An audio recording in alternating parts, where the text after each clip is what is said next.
baby. We LMFAO, rock the beat and rock the show.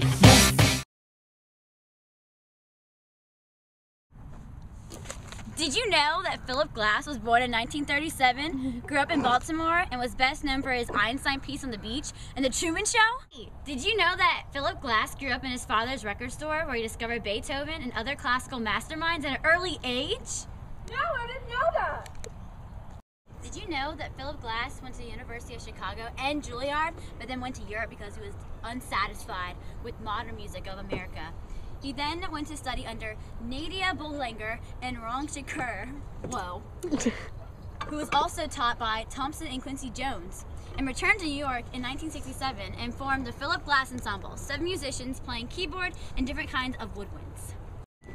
Philip Glass was the first composer to win a whole multi-generational audience in the opera house, the concert hall, the dance world, and in film and popular music, including Truman Show, The Illusionist, and Watchmen. Did you know that Philip Glass' style has been evolving and has been dubbed minimalism, but he prefers to call it music with repetitive structures. The style is based on brief, elegant, melodic fragments that wove in and out in an auroral tapestry. For the past 25 years, he's been composed more than 20 operas, 8 symphonies, 2 piano concerts, soundtracks to films like The Truman Show, and made collaborations with artists ranging from Woody Allen to David Bowie, and had film scores nominated for Academy Awards. Did you know, in the past 25 years, Philip Glass composed more than 20 operas, 8 symphonies, 2 piano concerts, soundtracks to major motion films, and collaboration with artists ranging from Woody Allen to David Bowie, and had film scores nominated for Academy Awards?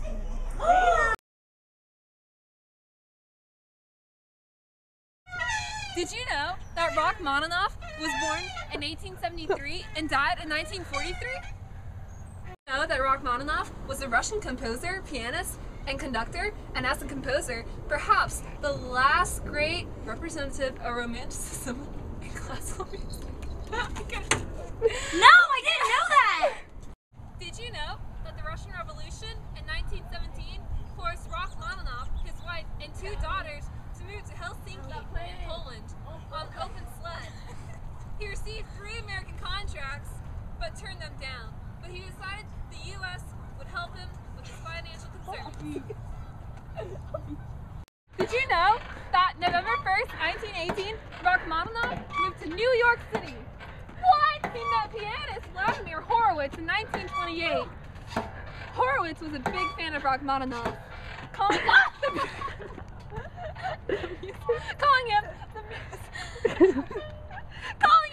the musical god. Did you know that Rachmaninoff, between 1918 and in his death in 1943, he completed only 6 compositions? During a concert in the late 1942, he fell ill with advanced melanoma and died. Did you know that? No. You didn't know? Oh my God.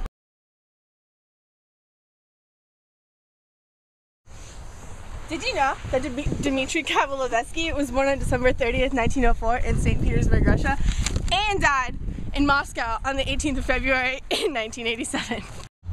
His father, Boris Kabalevsky, was a mathematician and encouraged him to follow in his footsteps. However, he had a fascination with the arts and became a young pianist, also playing in the theaters.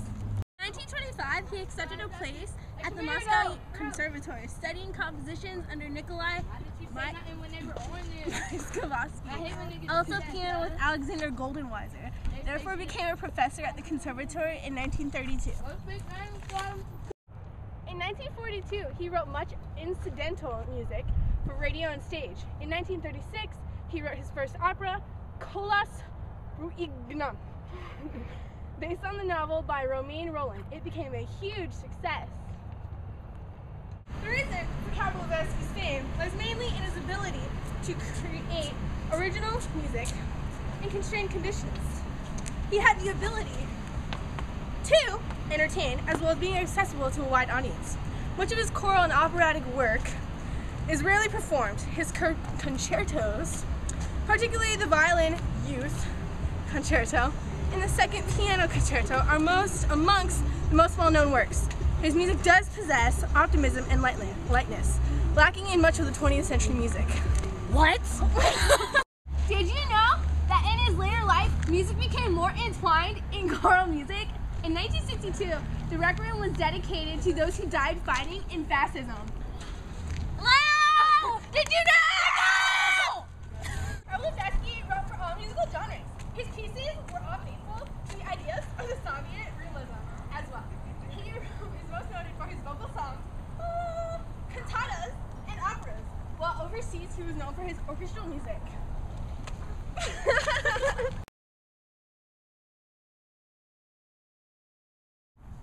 Ow!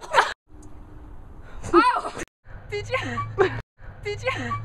Calm down. Hop down the fence, Kim. Hop down.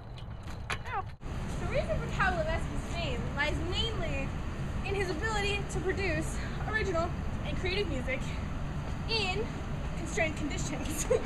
He had the ability to entertain in constrained conditions. Look at my shirt. My shirt. Yo. Yo. Okay, I'm not here. Did you know that he died in Moscow on the 18th of February in 1987? I already said this in the first video. He died! Ah! He's dead! Dead. He died. Goodbye.